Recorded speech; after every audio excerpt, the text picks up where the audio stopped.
Hello everybody, this is Money Mom. Welcome back to the channel. Let me start the video off with the question. Have any of you ever felt obligated to spend money because of a friend? How many of you have struggled with people pleasing and money? I know I have. Let's get right into it and talk about it. As you guys read in the subject line or title, I have had a friend of mine recently, an old friend, try to get me to spend money on products and basically make comments about that, and I'm not spending money on these products. I used to have a lot more auto ships. You guys know that I cracked down on our budget about a year and a half, 2 years ago, and I slashed about $1,000, maybe about $800 off our monthly budget, and I needed to make some changes. Well, that's when I had cut that particular auto ship out. This friend of mine tried to get me to, quote, spend money again, offered to send me samples, things like that. And I know I've mentioned to you guys before that I'm not bringing any auto ships back into my life, that even if I get more accounts, which you guys know I'm a project manager, I do foresee me getting more accounts in 2021. I do see that happening. But even if I do get an increase in my salary or income, I am not going to start to spend the money that I used to spend. And why is that? Well, you guys already know this. We've already had our foundation done. We have to actually have quite extensive tree work on 2 different trees. And so we've got a lot of things that I call our priority. One would be a situation where it's more serious. I've already had part of that work done on one of my trees where it was starting to go into the electric wires. And you know what? We could take electricity out in our home and it could maybe do damage to someone else's home. So that was major priority. And so it's wonderful to help a friend out, and I'm not saying it's okay. And I think that if you want to use a product that your friends are selling, that's fabulous, but we should never feel obligated. So this particular friend wanted me to spend some money and offered, like I said, to send samples, and then make some comments to me about, well, yes, I've had friends that if it's been tight over the last year, but they just wanted, they wanted to help me out, and so they wanted to still order product, and they just care about their health, so they still continued. You know what? I didn't even say a word. I just kept quiet. And that's what I wanted to say in this video. Is I know over the years, I've mentioned this in so many videos, that I've been people-pleasing and worried about what everybody else thinks, and I want to make everybody happy. You know what? The bottom line, we're just talking money.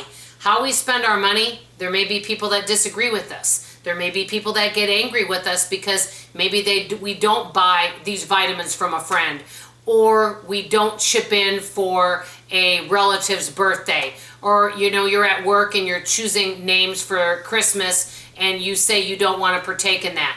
You may have to make decisions where you don't go out to eat, or you maybe just don't use the service that your friend's offering because you find a better deal elsewhere.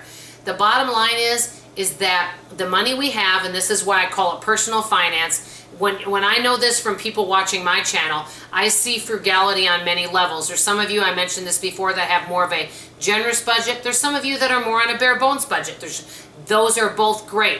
What is the issue is when people push their values and how they spend their money on other people and guilt people into spending money, on whatever. The bottom line is, at the end of the day, no one's knocking on my door and saying, hey, Dawn, can I pay for your tree work and your electricity and your foundation? Here's a check.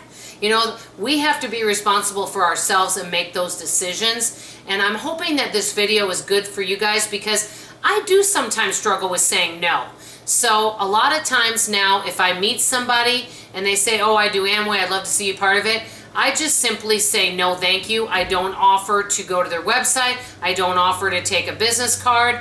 I just say no thank you. And I just keep it simple. You know what? I've always felt like I had to defend or give explanations for things. No is a simple answer, and just saying no thank you and moving on. And this particular friend that is trying to sell, and I've had other people do it as well, then I just am not interested. And I kind of do this in a store too. If I were to go in a store and somebody had a sample of something, unless I'm really interested in maybe purchasing what they have, I'm not going to go over and try it, because not that I couldn't, but I just don't want to. And I've had a lot of people over the years offer me samples from companies that they're in, and I no longer take them unless it's something I want to buy. I know I've said to you guys, I just simply don't want to add more things from the budget. If anything, I'm looking for ways to shave from the budget and looking for ways to make more money. My comment to you guys today is, please, if any of you do, remember that this is personal finance. We don't owe anyone an explanation. We don't have obligations, and we're the ones that need to take care of our four walls. If someone else doesn't understand that, well, I hate to say it and put it unkindly, but I guess that's their problem, you know, because the bottom line is we have to answer to ourselves at the end of the day. And right now, I am encouraging all of us to be better prepared for when those Murphys come up in our life. Little emergencies, big emergencies, things like that. It'd be better for us to have money set aside for that than be trying to please our friends. That's all I have to say for now. I love you, I appreciate you, and I would love to read the comments below on this video. Thank you, bye.